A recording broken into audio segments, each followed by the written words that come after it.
Oh my God, look at Mother Nature. Just look at Mother Nature. Forget the religious. Forget what the psychologists say. Just look at Mother Nature. And so I researched in my state, state of Oregon. They have something called a menstrual dignity toolkit, and I'll put the link in the description. But I just want to read you one small part of it, and I'm just like, who are they trying to kid? This is just crazy. Okay. I Googled Menstrual Dignity Act, and this is what it says. Menstrual dignity for students means that all menstruating students, regardless of gender, age, ability, socio and economic status, have the opportunity for safe, dignified self-care. This program offers an antidote to the common narratives that say menstruation is something deserving of embarrassment and shame. No, it's not deserving of embarrassment and shame. Yes, it is gross. Does any woman like it? No. But that is part of being a woman. That is the narrative. Oh my God. Look at Mother Nature. Just look at Mother Nature. Forget the religious. Forget what the psychologists say. Just look at Mother Nature. So, it can happen in the natural world. I had a monarch butterfly that was half male, half female, and that was very rare. So I understand that this happens, but you cannot be changing the narrative and saying people of all genders have menstrual cycles. That is not true. That is a flat out lie, and that is gaslighting. And this all started in the 2020s when they started all these new, groups. So, but yeah, this is that one that I went on is from Oregon Gov, Menstrual Dignity for Students. And it's about getting menstrual pads in the school and all that stuff. Well, who in the hell do they think they are? The narrative? For people who ovulate. It's for females who ovulate.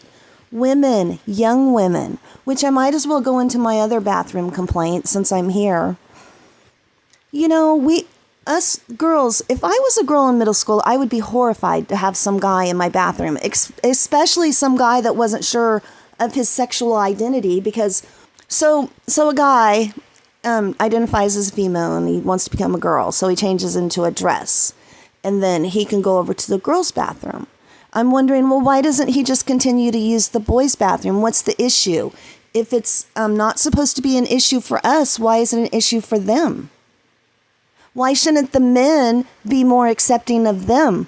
Why shouldn't they be accepting them in their locker room? I am not seeing a lot of complaints from the boys that these new trans boys that were girls want to use their bathroom. This narrative that they are trying to lie about, that ovulation is, can be any gender, that is a lie, and that is a bad narrative, and anybody in my family, you should not follow it. It's not true. It's leading humanity into a very dark place. You can think I'm nuts. I'm not saying that boys can have menstruations, can have periods, and need tampons. So there's that.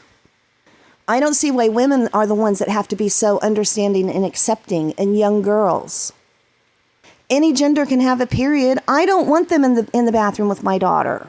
And I know here where I live, they put in gender bathrooms, and I don't really like them. I don't know why they had to put in a whole bathroom like that. Why can't they just make one extra bathroom, with 2 stalls? That could be gender neutral.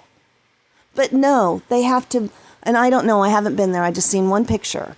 And it's just like a long hallway with doors on one side. They're full doors like McDonald's bathrooms. The full door from the ceiling to the floor where the toilet is, and then out in the main part is where all the sinks are.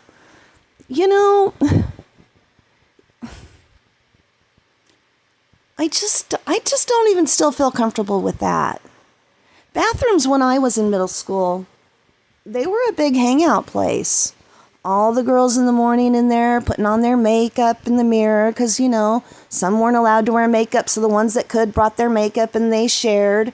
And, I would just remember we always hung around by the bathrooms. I guess it was because the girls could run into the bathroom if the boys were too annoying, or the boys could run into the bathroom if, the girls were too annoying. But I'm guessing that's why. I never really thought about it before, but it makes sense to me now.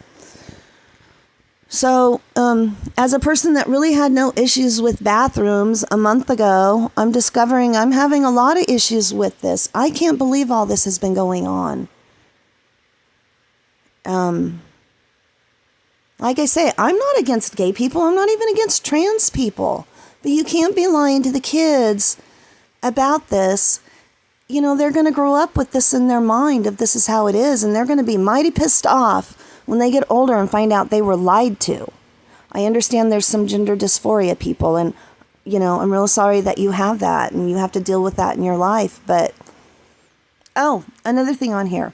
It said that 1 in 3 students in Oregon identify as gay or lesbian or trans. Let me find that part. Here we go. So this is an article by Julie Sabater, and it was from April of 2022. This is from 1 year ago. And she's interviewing the school board, the Salem-Keizer School Board District. And I'm not going to read all of it, but it's about the students who are transgender. I haven't even read this whole thing. I started reading this stuff and I just immediately started just going, what? Here we go, right down here. Okay, so they're talking about it and what does this look like in smaller school districts or in more rural areas? And Gil said, I got to tell you who he's interviewing. Well, I'll read this, then I'll tell you. That's a great question. We want to be clear that the lgbtq community students, yada, yada, yada, they don't collect information as requirements for the students as they register for school. But they do have a right to identify when they register for school as what they are. Blah, blah, blah. Okay, but we have some survey data that shows 8% of our students identify as transgender, gender expansive, or questioning. And about 1 in 3 students identify as lesbian, gay, bisexual, or something else, or questioning. So it's really important for all communities in Oregon to understand that they have students in their community who identify and that they provide them with supports for them. I have a hard time believing that it's 1 in 3 that actually are. I don't have a hard time of them maybe questioning, maybe they're at the age that boys are annoying, girls are annoying. Anyways, I don't think you can go by a questionnaire by a bunch of school kids to decide the science of what male and female are and if people can ovulate if they're not female. I'm menopausal. I don't ovulate anymore, but I'm still a female. I don't have periods. I'm still a female. That doesn't make me a man. Menopause. It means...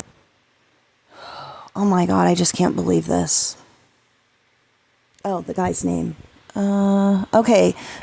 They're talking with ODE, Oregon Department of Education Director, Colton Gill, about the support in place for transgender students in Oregon. So, I'm going to wrap that up. That's pretty much how I feel about the bathroom issue.